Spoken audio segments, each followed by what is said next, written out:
night of the fight, they weigh like a 20, 18 pounds more than you. It's difficult.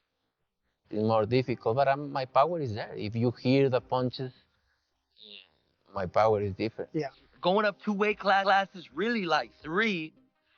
And early, I feel Terence will have great success. I mean, maybe he'll get Canelo's head snapped back or, catch Canelo early. Our great fighters, Bobby and Canelo's just big, and they mistake him as being just a guy at 168, not a regular guy, and Crawford being the more talented, but that's not the case. Canelo Alvarez, calm yet fiery, responds to Terence Crawford's training clips with sharp focus, admits Crawford's slickness carries echoes of Mayweather, praising the discipline and effort behind his grind. But Canelo, unshaken, makes it clear, respect is not fear. Crawford may be skilled, may be powerful, but he isn't enough to break the Mexican warrior. With fire in his eyes, Canelo promises domination and another statement of greatness. Good, because first of all is the respect. If they treat you with respect, you do the same thing. That's what I think. So, and I'm always try to do my best there. Not because I need it or because I need to, because I really appreciate everything. Yeah, look, and you've been fighting pro now for what, more than 17 years, I believe. Almost 20. Wow, yeah, almost 20 years. In October. Wow. I turned 20 years as professional fighter. Analysts point to a major difference when comparing Terence Crawford and Canelo Alvarez. How opponents behave inside the ring. Crawford's brilliance lies in his adaptability and sharp technical game. Rivals respect his timing and acknowledge his counterpunching, but they don't spend the fight running away. Instead, they test him, trying to stand their ground. Canelo's presence, however, changes everything. Fighters circle, move excessively, and often fight to survive, because one clean power shot from him can flip a fight instantly. His punches carry more than damage, they carry fear. That psychological edge sets Canelo apart.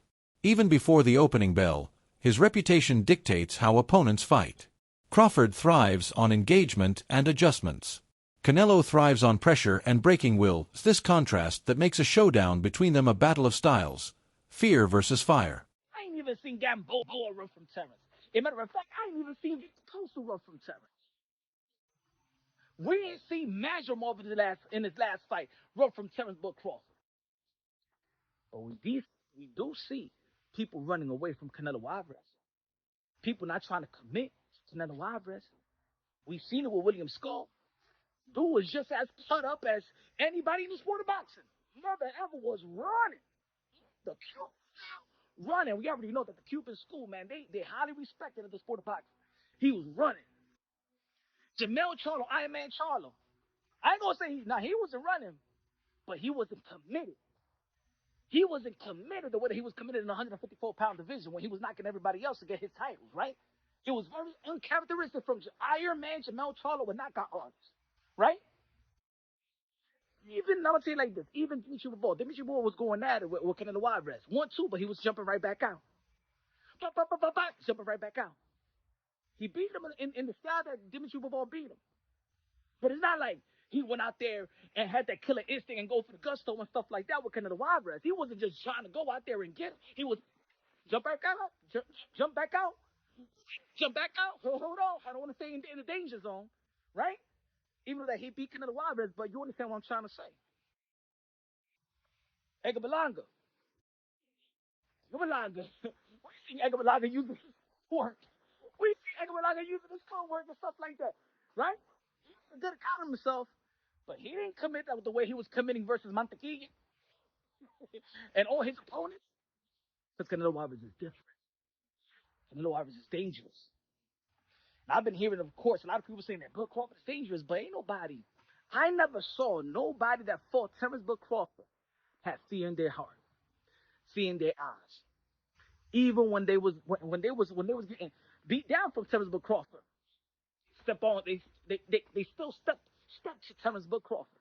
Canelo's sparring partners, men who've tasted his raw power, bring their own sharp insight to the Canelo versus Crawford debate. One partner didn't hold back, expressing doubt that Terence "Bud" Crawford can handle the leap in weight. His view comes from experience. Canelo has dominated bigger men before, even proven warriors at light heavyweight. Crawford, meanwhile, steps into unknown territory. Yes, the added muscle might give him extra pop, but it could also chip away at the very weapons that make him special: his speed, his timing, and his precision. The sparring partner's warning is clear: against a puncher as explosive and relentless as Canelo, even the slightest slowdown could be deadly. Skill alone may not be enough if Crawford's body betrays him under the weight of the challenge. I think Canelo's gonna win, but like I always, I tell everybody, man, as a business standpoint, I think it's gonna be a draw if it goes a distance. But I see Canelo getting the stoppage. I don't think Crawford's gonna carry that weight well. Even if he did put on weight, I don't think that was a good idea, especially coming up from a smaller guy. But it's gonna be a great fight. Two brains in the ring. It's gonna be a good fight. Fernando Vargas, former world champion and proud Mexican icon, has made his voice heard loud and clear. For Vargas, this fight isn't just about boxing skill, it's about Mexico. He insists the nation needs Canelo Alvarez to win, because Canelo is more than an elite fighter. He is a symbol, a torchbearer of the rich legacy left by Julio Cesar Chavez and other Mexican greats. Canelo's victories echo far beyond the ring. They ignite pride in millions who see him as the living face of Mexican boxing. Vargas respects Terence Crawford's brilliance, but he emphasizes the emotional weight of this clash. The world will watch, but Mexico will feel every punch. Vargas believes Canelo must rise, not just for himself but for his people. You know what's crazy is, I'm a big Crawford fan as well. Like, every time he sees me and my brothers and my dad at fights, he comes out of his way, shakes our hand. It's all respect. But I just feel the weight's a little too much, Marcos. I feel going up 2 weight classes, really like 3. And early, I feel Terence will have great success. I mean, maybe he'll get Canelo's head snapped back, or, catch Canelo early. Maybe I could see Terence Crawford go southpaw, because you see Canelo has had a bit of problems with southpaws. You could see Canelo, I could see him getting frustrated, picking him up like how he does, like when he gets frustrated. But I say 6th, 7th, 8th round on up, I think he'll figure him out. And we need Canelo to get a stoppage, if not get a knockout. I think it'll be great for Mexico, and it'll be great for Razas. But I got Canelo, coming out with the victory. Canelo's punches have stopped bigger men before, and moving up in weight has often tripped up smaller fighters. Yet, recent training footage from Crawford's camp is turning heads. Bud looks bigger, stronger, and sharper than ever, his added weight fueling athleticism instead of slowing him down. Analysts are impressed. Crawford has packed on muscle without sacrificing speed, showing lightning-fast footwork and crisp, precise combinations. This transformation shifts the story from doubt to serious intrigue. Crawford now appears ready, a fighter who has adapted to the challenges of a higher weight class through discipline, focus, and relentless preparation. Is no longer just stepping up. He's announcing he's prepared to fight at the highest level. Pounds, right? And again, stark contrast to what Terence Crawford is having to deal with. He is fighting guys, and when I say cutting down from 190, probably in the ring at 190 pounds, much less cutting down from it. Crawford's probably used to being hit by guys like Sean Porter, who, maybe 160 pounds on fight night. The difference is just night and day. So I was thinking, how in God's name are you going to get around that? How are you going to get around the strength disadvantage? Crawford is very physically strong, and he normally always has, maybe with the exception of Sean Porter, although that was kind of much of a muchness. Sean Porter did really well that fight. He's normally always had physical strength advantage, very physically strong as Terence Crawford. And I just remember thinking, how are you going to get around that? You're used to hitting guys and they get hurt. Alvarez has been hit by Danny Jacobs. He's been hit by Triple G. He's been hit by Bivol, Kovalev, Callum Smith, etc., etc., etc. Big punching guys who are a lot bigger than Terence Crawford. Granted, skillful, a lot bigger.